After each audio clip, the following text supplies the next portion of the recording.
minus 40 seconds. Oh my God, 40 seconds. Oh God. T minus 30 seconds.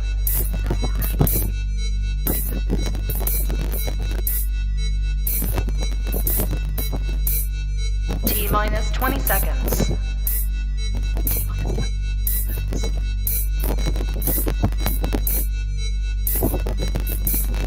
Ten, 9, 8, 7, 6, 5, 4, 3, 2, 1, 0.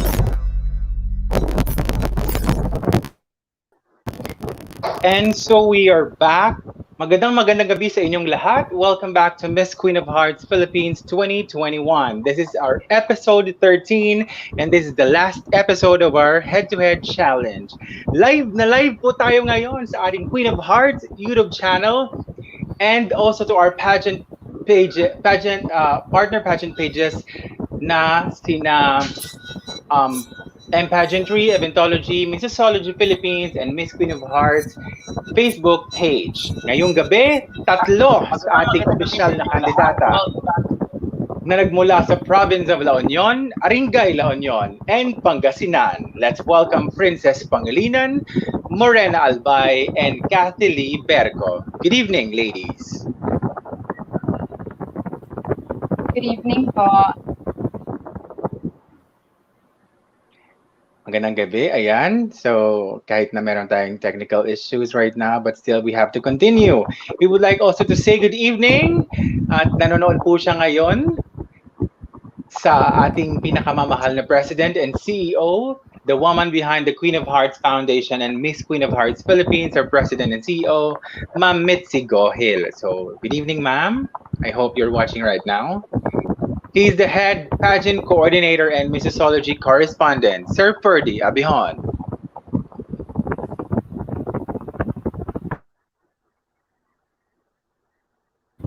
Ayan, good evening everyone. Thank you for always supporting our Miss Queen of Hearts Philippines activities like this head-to-head challenge. So magandang gabi po, mamaya na ako mag-talk ng talk. Pero kumusta po sa mga nanonood? Kay Miranda Sotejo, watching from Germany daw siya at nanonood siya. Hindi ko lang alam kung sino ang sinusuportahan niya sa ating mga candidates, but we welcome and we thank you for your support to our pageant, to our candidates from Pangasinan and from La Union. Thank you po. Thank you, Sir Ferdy. Also here with us tonight, our multimedia coordinator and pageantry correspondent, Sir Ken Filiarca. Maayong gabi sa tanan ay bagarabi kada kayo amin naglalo dito Pangasinan, Ken Ilocos area, La Union. Ayan, magandang gabi po sa inyong lahat. Salamat Direk for opening the show, and tonight is the finale of head-to-head challenge. But before we'll start the question portion, Princess, please open your camera. We will ask the ladies to introduce themselves. Simulan na natin kay Kathie of Pangasinan. Hello, good evening. Magandang gabi. Masantot sa labi at sa kayon amin. Am I audible po? Yes, very audible. Hello? Okay. Okay, so my name is Kathie Berco. You can call me Kath, 21 years of age, and I am representing the home of 100 Islands, the beautiful province of Pangasinan. Thank you. Thank you, Kathie. Ayan. Princess, please open your camera. Miss La Union, Aringay, please open your camera. Ladies. And please introduce yourself, Princess.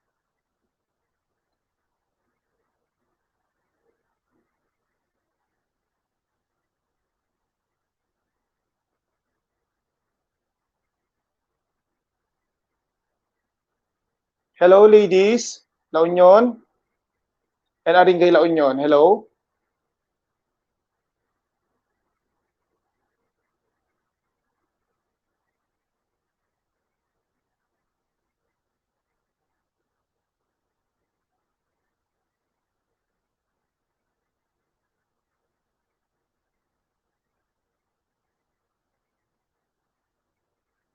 Hi, La Union. Hi, Princess. Seems like medyo nagkakaroon talaga ng problema sa La Union, no? Medyo mahina yung signal nila.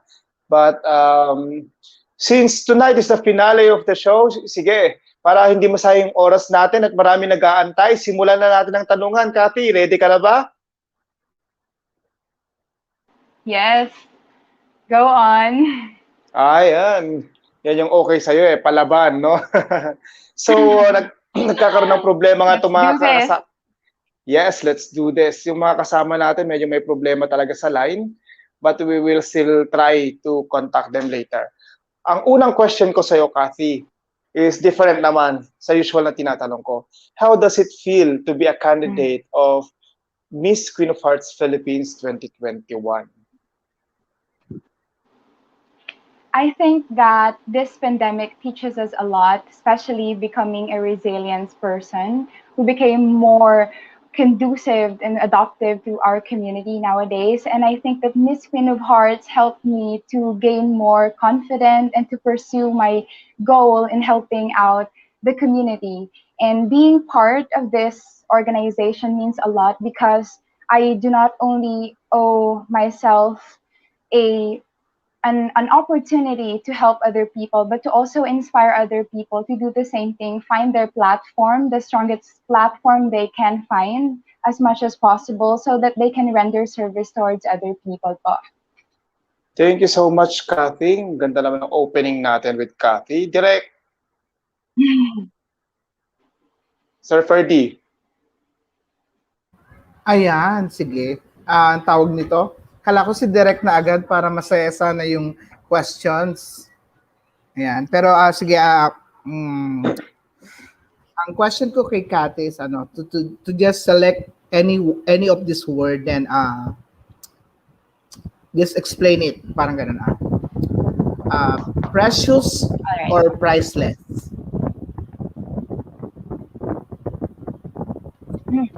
That's a tough question because you only have two choices.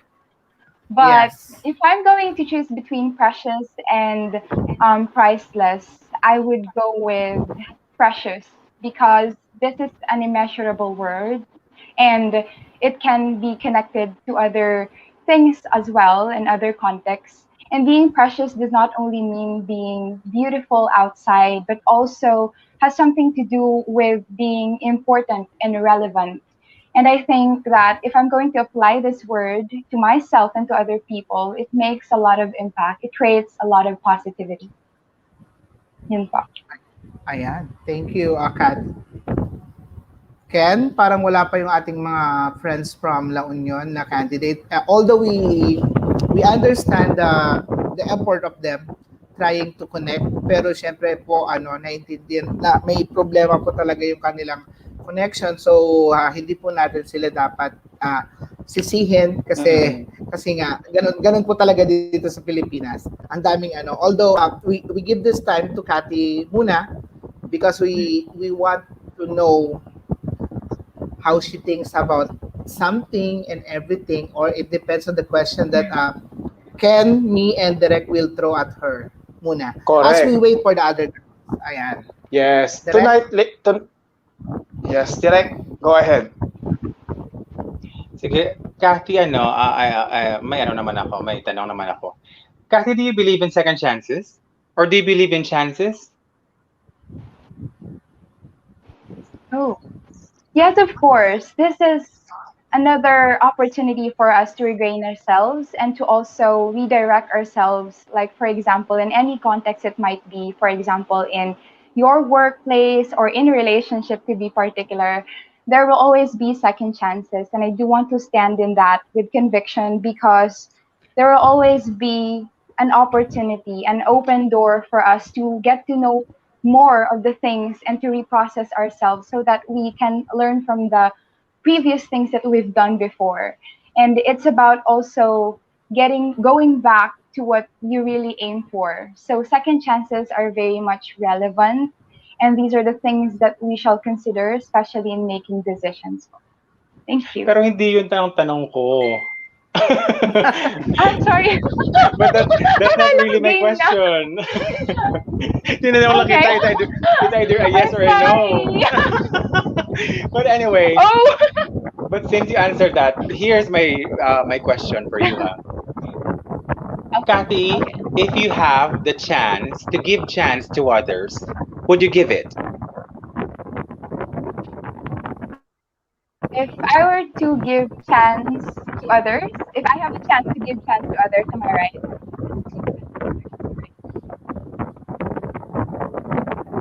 Okay. So it's always myself, first and foremost, because I handle all the things that's going on with myself, with what plans I will do on the next days to come, and the things that I would want to be in the future. And if ever given a chance, there are lots and lots of things I would want to change, not only for myself, but for the people around me, so that I am not going to just be the person they thought of me at this moment, but they will hope a lot about me in the future, not only to help myself, but also to help other people. So will you give your way to a title so that other ladies may benefit? Oh, Ang hirap naman. I think with regards to the title, yes, why is that? Oh, with regards to the title, Direct, I think it's really not in my hands to decide whether who will going to win or if I'm going to give way, because in the first place I am not part of the judges, and the second one is, if I do know that I give my best, I think it would be worth enough for me to claim for the crown. But if there is someone who really deserves the crown, then I'll go for it. I'll let her get the crown. Oh my Oh, God. yes or no lang yun, ha. Kung bibigyan ka ng Oh, kung bibigyan ka ng chance to give chance to others, bibigay mo. Yes or yes, no? of course. Yes, of course. I'll be very happy to let them grow and develop in their own. Why not, right? Thank you, Sir Ken. Ayan, Princess, are you here? Kung nandyan ka, galaw mo na yung baso mo. Princess, agparik na kan ading ko. Well, awan pay lang, gagayam kan kabsat di talaon yun, maawatan kayo, ta kastati signal tayo, maawatan tayo kumaamin na po, ngem, gapo tama, dapat ket matuloy da ito'y show tayo, ket itad may pay lang kan ikati da ito'y question me.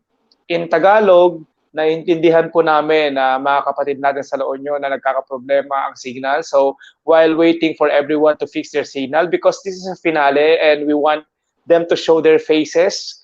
Before kasi, syempre, we call this, we considered na naka-off cam sila. Pero right now, guys, this is a show. I personally would like them to open their cameras and join the show their faces also. Kasi hindi para makilala ng mga tao at hindi lang boses. Anyway, so Kathie, medyo mahirap-hirap na tanong naman to. Since you've been joining into pageants, di ba? It's been years, I guess, na nag-join ka ng pageants. And alam mo na kung kumilatis ng mga magiging kalaban mo. Alam mo yung gut feel, di ba? Since alam ko naman na nakikiramdam ka rin sa iyong mga kapwa candidates. And we have 5 titles at stake. If you consider yourself being one of the winners sa titles, sino yung 4? Ew, that's tough. Because first and foremost, I did not yet memorize their name, just their place they represent. I'll be Go. very honest. I think these 4 ladies are very competitive and that they also deserve a spot, aside from the effort that I also put in this competition. But I'll go first with Miss Taguig City because of her advocacy. And the second one is, why am I giving a hint to the judges anyway? But yes, Taguig City. And then the second one is, of course, Oslo, Cebu City. She's really eloquent. And then the third one, I'll go with Miss Sesmuan, Pampanga. And then the fourth one is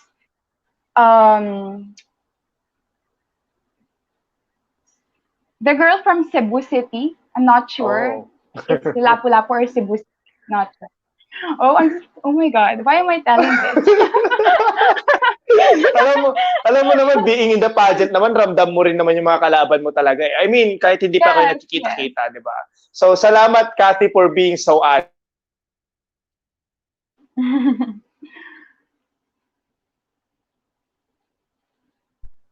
Sir Ferdy, go ahead.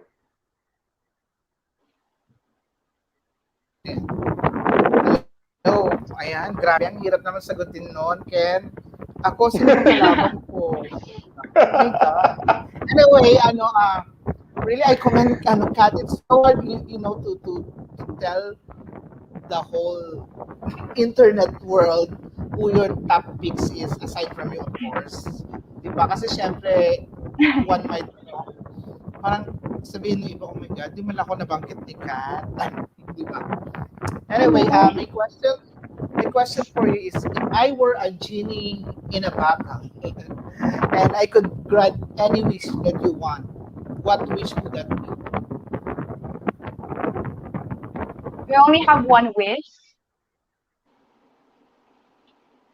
Yes, only one. Okay. I think if I will be given a chance to wish one thing, I would make it generalized. It's always world peace, because if people get to understand what peace is, it will also generate other positive impacts, like being united together, also thinking of the things that would reconsider the general welfare of other people. And if I'm going to just wish for myself, then it would not be fair for other people from the foreign countries. So I would make it generalized. It's really world peace. After all, all the positive impacts will come out if I wish for that. Ayan, it's a nice, actually, may follow-up question ako dyan, dahil world peace ang pinili mo, would you consider the title of Miss World Peace Philippines? Ayan. I would not be specific with any titles, and I would give that chance to the judge to really choose what title it suits for me. Ayan, ayaw sumagot. Thank you, Kat. Thank Of you, Kat. course. You're welcome. Direct. Sige. Kath, do you love science? Science. Before, when I was in elementary. Okay, so But now siguro, I'm more of social sciences. my question still reflects with science, but it's very easy. For you, what do you think is the most useless invention? Oh my God. That's very tough. Useless invention. People might think I am not in particular with this object, so I'm not going to be specific. I think inventions tend to have objectives. They all have meaning and also use to people. And I don't really think there is an invention which is useless nowadays, because it will only depend on time, whether it be when are we going to use it. But at this moment, probably there are some objects that are useless. But in the near future, there are also some which are irrelevant at all, or being used by people. So it really depends on time, not the object itself. So I think there's no invention that's useless. Thank you, Sir Ken. Ayan, Kathie, alam mo, na parang Q&A training na yun nangyayari, no? Sabi ko nga kanina, you don't have to speak in English, pero pwede ka naman mag-Tagalog or what. Anyway, Kathie, ang hirap sa pageantry, di ba? I mean, I've also been into the pageant world. I like you, I also represented the Philippines, and chismis pala to. Someone from Cambodia, yung sinabi ko kanina, recognize you and message and pageantry about it. But how does it feel to wear the sash Philippines? And how does it feel right now that you are competing for the right to wear the sash again? Wow, a very nice question. And I also would like to take this opportunity to thank all the people who brought me in this position right now, because without my previous pageant, which is, I'll be very particular, Miss Tourism International, without all the people behind that, I think I will never have the courage to join once more in a national pageant. Aside from the experiences that I've had in the past, in my previous pageant, it also teaches me to be more determined and to work as twice as possible. And in this competition, which is Miss Queen of Hearts 2021, it gives us a lot of opportunity to showcase ourselves. There's a lot of segments like national costume, swimwear competition, so on and so forth, that makes us more known to people. And the thing that I was not able to do in my previous pageant, I hope to make it here in Miss Queen of Hearts Philippines, and to regain once more the sash of our country is something that I've always been wanting to do once again, because it's really different when you are representing the entire country. It's a bit heavy, you are pressured by the people, but at the same time, it's different when people will call you Miss Philippines. I am so proud to represent our country. Iba yung feeling, 'di ba, na ikaw yung nagre-represent Yes. ng bansa. So anyway, next question ko, Kathie, follow up lang ha. Ngayon, kanina kasi di mo sinagot si Sir Ferdy sa World Peace. Ano yung inaayon mo among the titles? Oh. Those questions are really tough because it's really certain.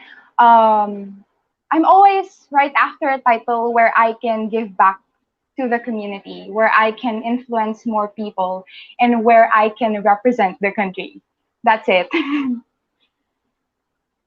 Okay. Thank you. Sir Ferds?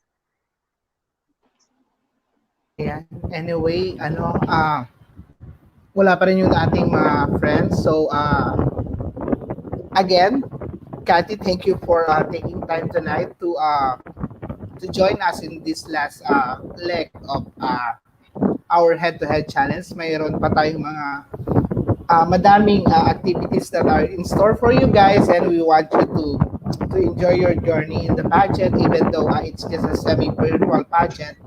And we would like also to thank you to our sponsors who are always helping us. And hopefully all ladies will join us on the 14th for parang pep talk with some of the top people in the industry that would help you also. Hirap tanongin si Kathie, no? Pero anyway, I would just like to say hi to Mother Obet Ricalde. Mother, I love you. You know, we will take care of Kathie. Don't worry. She is all grateful with your helping her to join an international pageant. Yeah, and she will also be joining again. I hope so. Ayan. Kathie, my question is, Hopefully. how do you define a beautiful person?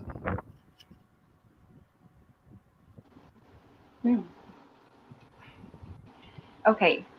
So, beautiful person does not only show how we should set a standard to other people, but someone who is relevant in many ways, whether it be through action, whether it be through our vision, or whether it be the mindset of that person. For as long as it creates positive impact, it illuminates other people. I think that's the best way how to define beautiful person. Thank you. Ayan. Thank you. Candidate number or na pala, Ken or Direk? Actually, ako rin, Alam mo, natatameme ako masaya pag yung nagsumar. masaya yung yung gabi natin ngayon. Ewan ko ba? Bakit ba masaya? Kaya nga no, imagine mo, alam mo yung feeling na walang mema. Alam mo yung talagang malutong, kumbaga, yung bawat bitaw ng salita ni Kathie. So, Kathie, do you think you're prepared to win, or are you also prepared to lose? I think the very reason why I joined this competition, because I do know that I have the capacity to be part of this organization and to also win the crown. I prepared a lot through the months right after my previous competition, and it really holds my vision to uplift more of myself to the pageant community because I was not able to regain myself. But at this moment, instead of just looking back at what happened, I would want to move forward and to just be positive as much as possible, because in that way I am not only representing the province at all, I am representing the entire organization of Miss Parts Philippines. Ayun, galing. Direct, ikaw naman, light na lang kay Kathie. Parang in-exhaust na namin siya. Kathie, light lang ba? Okay, sure. Kathie, do you want an easy or a difficult question? I prefer a difficult one because I can elaborate it, to be honest.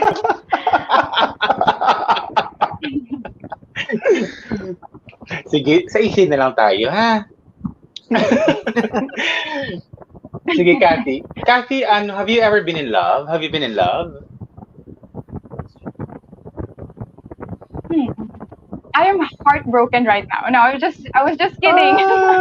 Yes, of course. At my age, of course. Ayun ang tanong ko. Charing. I can't elaborate it, see? No, kidding aside. If you were trapped in an elevator with your celebrity crush, what will you do? Celebrity crush now. I'm actually watching the segments of our head-to-head challenge every night, and I was able to hear this same question. But to answer that question, instead of seizing the moment and communicating to someone I admire, like for example a celebrity crush, instead of doing so, because I already had an experience being trapped in an elevator and it's really difficult. I thought I would not panic because I'm a very calm person, but when you're in that moment, you do not know what to do. So the first thing I will do is to think of a solution instead of confessing my feelings to him, and to seize the moment and communicate how is he, because it's going to be a win-win situation if I save his life, because we never know what will happen on the next few hours, right? So instead of doing so, I will make a solution, find a way on how we're going to get out of that situation. And then in that way, I am not only able to save his life and save mine, but also to impress him because of my smart ideas. We were able to save our lives. Thank you. Salamat. Grabe. Thank you. Sir Fergs.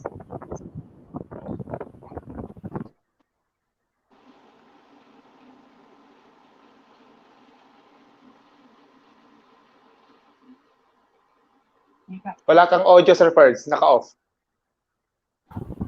Nako, oh my God, grabe. Ino-off ni Kathie. Kasi siyang sasagot. Anyway, I love the answer to the question of Derek.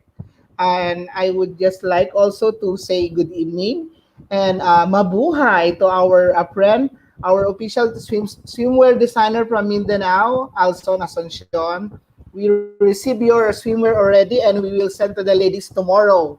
So, ready na yung mga ladies para kumuha ng kanilang mga videos and photos wearing your beautiful design. Salamat po sa iyong pagsuporta sa aming contest at pageant. And to Sir Lito Calion, ang galing sumagot ni Kathie, sabi niya. Thank you. And, yan. Anyway, good evening. Sino to si Morena? Hi, Morena. Hi. Ken, take over mo muna si Morena. Hi, Morena. Hello May po, bagarabi good ading evening. ko. Morena. Kasalahan kami ka, Morena. Napudaw ka, Met. Naimbag nga rabi kada tayo ano. Yes. Can you introduce Good yourself, evening. Morena?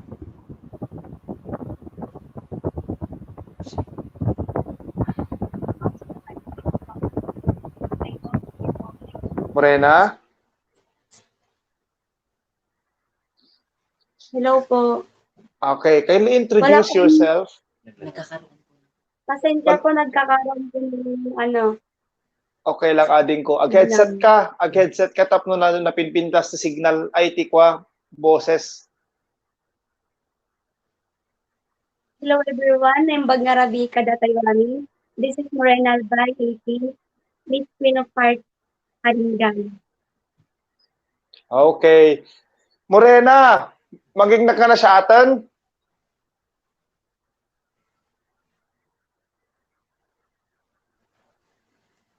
Hello po everyone. I'm Bagngarabi Kadatayani. This is Morena Albay. Morena, I have a question. Wait lang. Oo. Ag-headset ka na pinpintas sa ading ko. Tapno na lawlawag.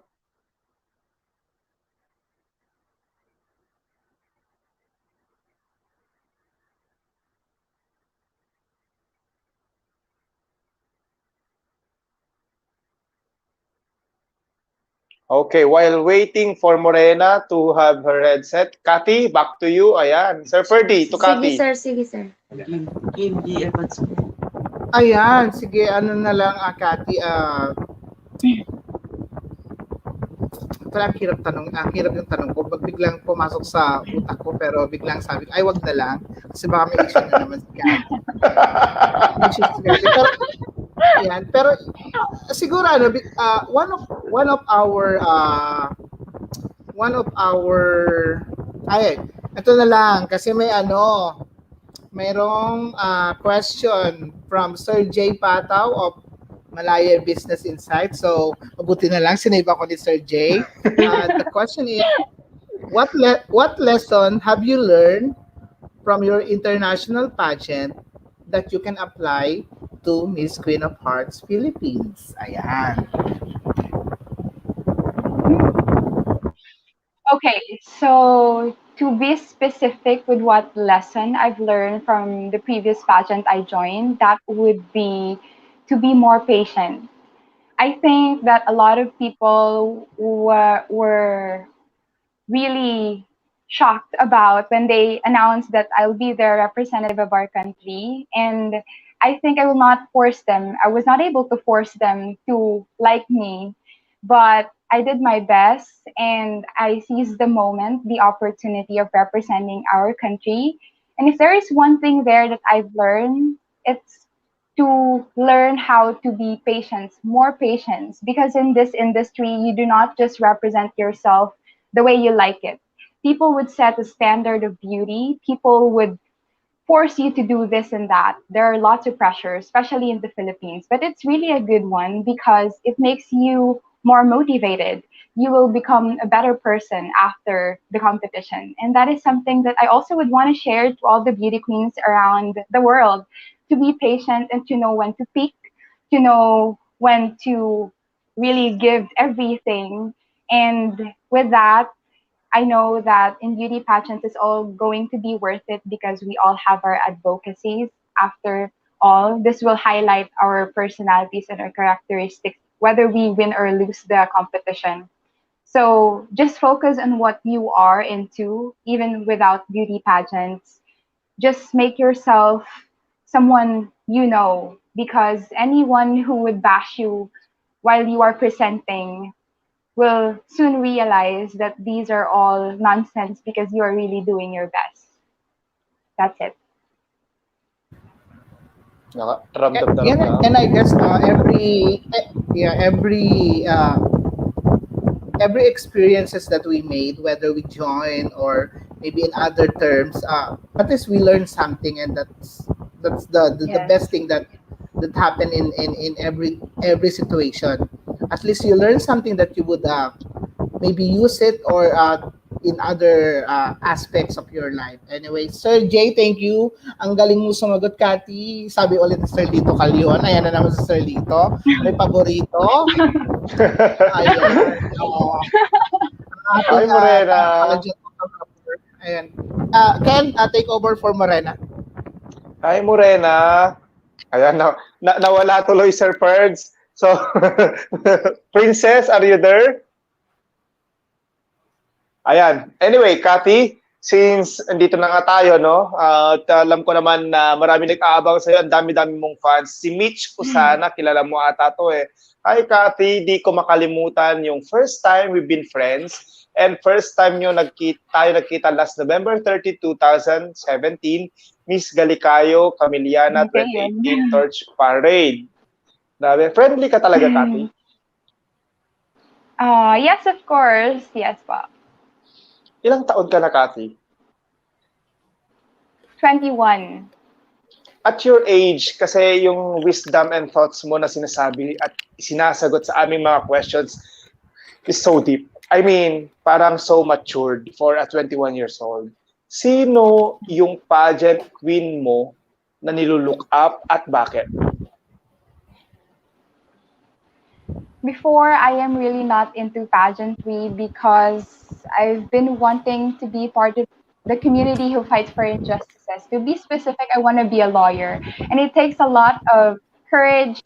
You have to be very serious because people might think you're just kidding.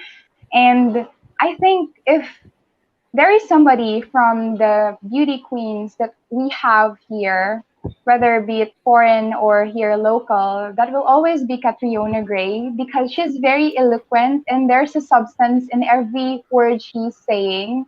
And it makes a lot of impact to regular persons, to those people, even though you do not want to be part of the beauty of pageant industry, you might think as well that you feel like to join because of how she really present herself. And that is something that I also wanted to be like probably today or on the next days to come. Ayo, thank you so much. Well, not far from reality because your eloquence and the quality of your speech delivery is at par with Catriona, and I guess you can be like her in the future. So back Thank to you, you. Morena. Morena, nang mangagnakon, hanpay. Aman. Amin inom kan sa Sir Ferdy, mang mangigni. Ay, oh my God. Oh my God, sorry. Anyway, si Morena wala pa rin. Ayan, Morena, can you hear me now? In all fairness, talaga na medyo so far sa lahat ng mga taga-La Union, direct no, hindi talaga nag-go yung signal. So we understand naman. La Union is 3 to 4 hours away from Ilocos Sur and I'm from Ilocos Sur, so I would know talaga na medyo mahirap rin talaga yung signal doon. So back to you, direct.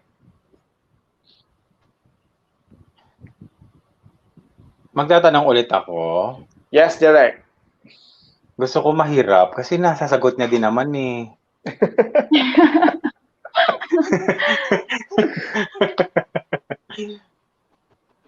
Kathie, ano pala? Ano ang ano mo?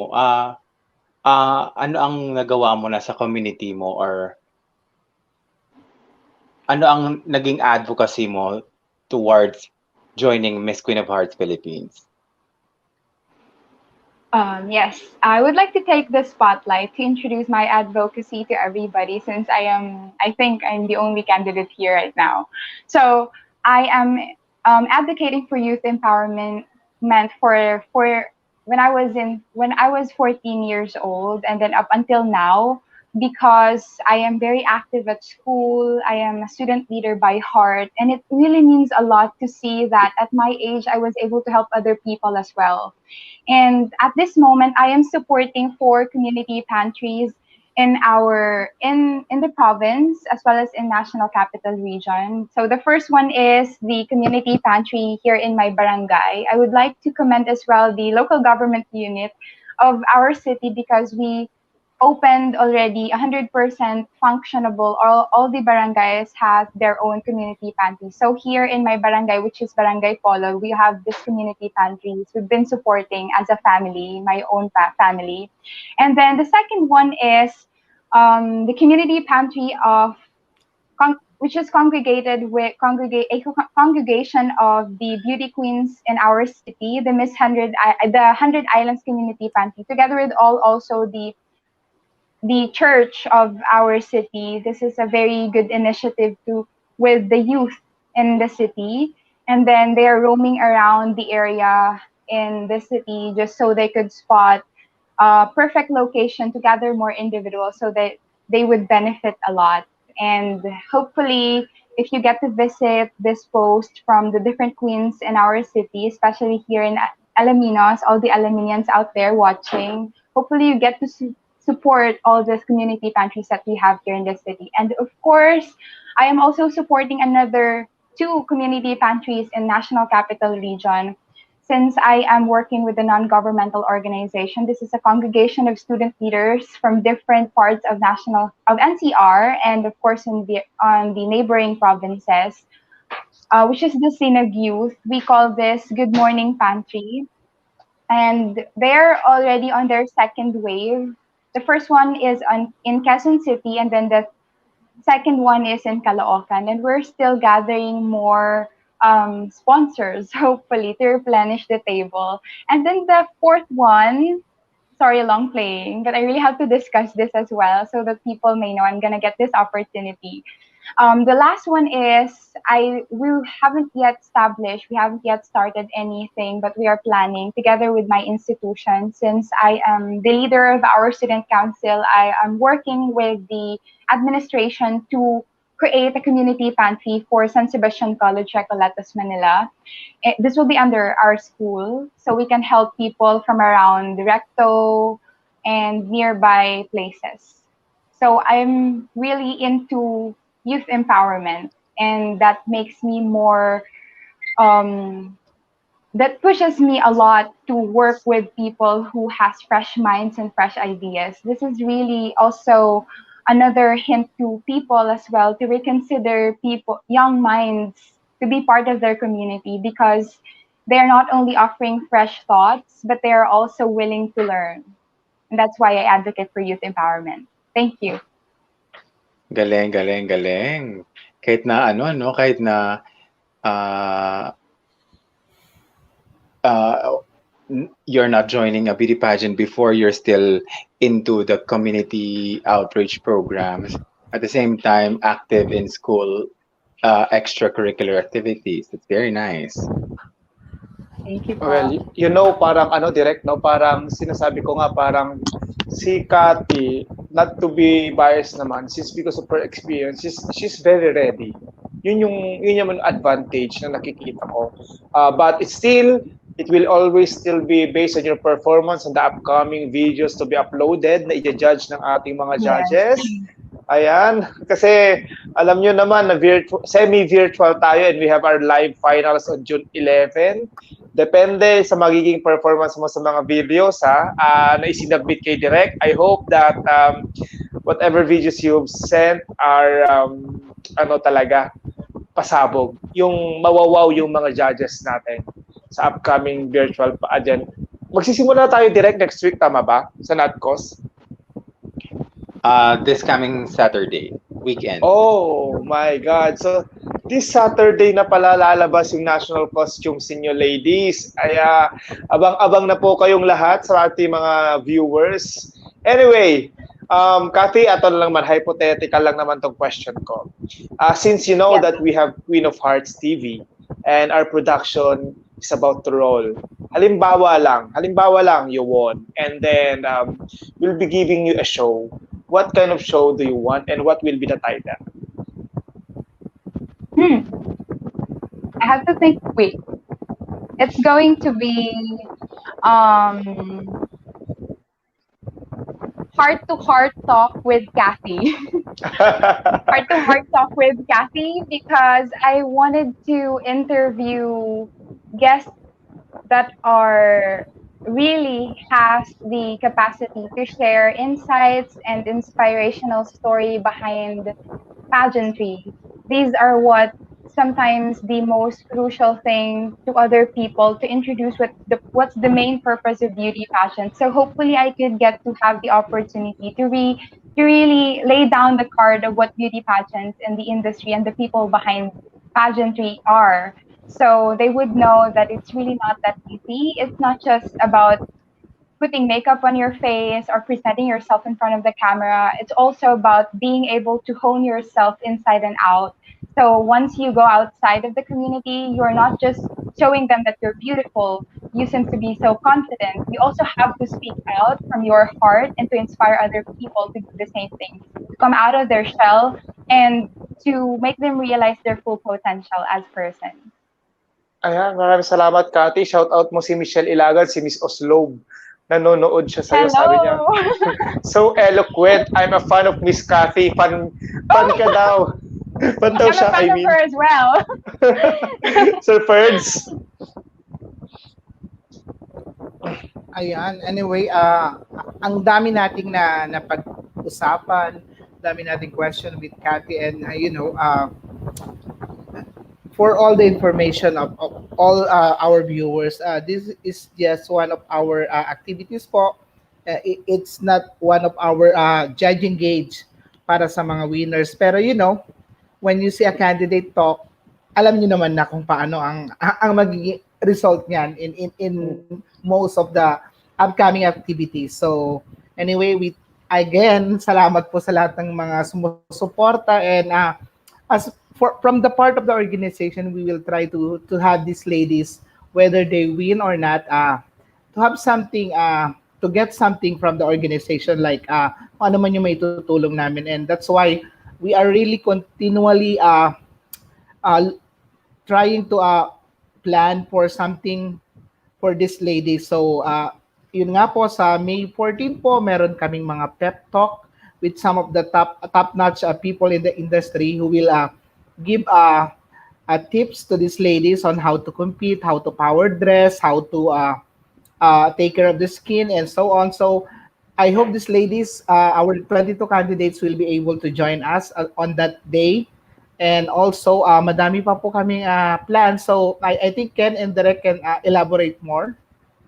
Okay po. Since this is the finale of our head-to-head talk, head-to-head challenge, meron po kaming nakaabang prior to pep talk na ilo-launch namin next week. It's the a small seminar, virtual seminar for the ladies to be more prepared and to be more ready sa ating pageant virtually, and of course sa ating face-to-face na pageant. So nag-isip po ang team through Sir Ferdinand Abehon, inimbitahan yung mga top-notch nga po sa industry natin, gaya ng stylist na si Sir Patrick Henry, ang ating reigning Mrs. Queen na si Ma'am Bon ba, sir? Tama? Yes, And yes. Yes, and of course, ating kaibigan sa pageant media, si Tito Lito, also will be a speaker on that seminar. Direct? Ayan, so again, this coming Friday, May 14, we will be having a beauty pageant pep talk with some special beauty queen guests, stylist, top fashion photographer who will be with us sharing tips, pageant experience, and tricks to be at your best inch by inch when you join a beauty pageant. So abangan niyo po kami. Correct. Sir Ferds, final words natin? Final words, ayun lang po. Thank you for tuning in and supporting us. Stay tuned for more. Ayun. Ayan, maraming salamat also to our sponsors. Ayan, Greenhouse, Aba Pardes, ANA Clothing sa ating swimwear, Montage Skincare, Science and Aesthetics, Bethlehem. Yun po pinamigay namin kahapon na nakita nyo po sa newsfeed namin na sabog. Galing po yun sa Bethlehem yung mga gift packs at saka sa Aba Pardes. And of course, New Placenta, Samstre, coming soon, MCCC Paints Trading, Panlasang Noipi. Maraming salamat po sa ating mga sponsors. Direct? Of course, ano na tayo, no? We are heading on to our first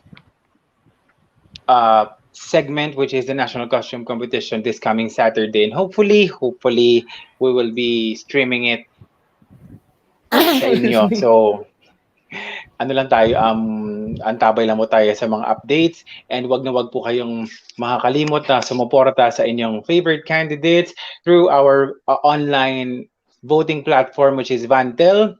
So upload din na po siya kaninang umaga lang po. So please take time to search for their page. That's vantel.com.ph, and support for your favorite candidate for Miss Queen of Hearts Philippines 2021. So maraming salamat po, and see you on the next episode of our Queen of Hearts TV. Ayan. Kathie, final words, and invite your supporters to vote for you and to like your videos as well. Okay, so hello everybody. First of all, I'd like to thank you for watching tonight's head-to-head challenge. And in behalf of the organization, I also would like to appreciate all the people who keep on supporting our advocacy and some other candidates together with me joining or competing for this pageant. And yes, I am hoping for your full support on the next segments to come, because this is going to be exciting. We are going to be showcasing our national costume, the provinces that we have, and we will get to really introduce ourselves more aside from this head-to-head challenge. Thank you so much for the opportunity, Miss Queen of Hearts Philippines. And yes, please follow me on my Instagram account. I'm gonna take this opportunity to also check out. You could also check me out on my activities on for this pageant and also to my preparation. You can follow me on my Instagram account, Kathie_Berco. And then I also have my Facebook page, Kathie Berco, and I also have my main Facebook, if you want to add me, Kathie Berco as well. So thank you so much to everyone, especially to the organizers of tonight's head-to-head challenge. Maraming salamat, Kathie, at sa lahat po ng sumubaybay mula sa Missosology Philippines, Pageantry, Eventologie, Queen of Hearts Foundation Inc. page, Miss Queen of Hearts Philippines page, Queen of Hearts TV page, and Queen of Hearts TV YouTube account. Maraming salamat po. Hanggang sa muli, next week, para sa isa na namang nag-aatikabong bakbakan ng balitaktakan ng ating mga ladies. Pero it will be more lighter kasi hindi siya masyadong mabigat sa questions.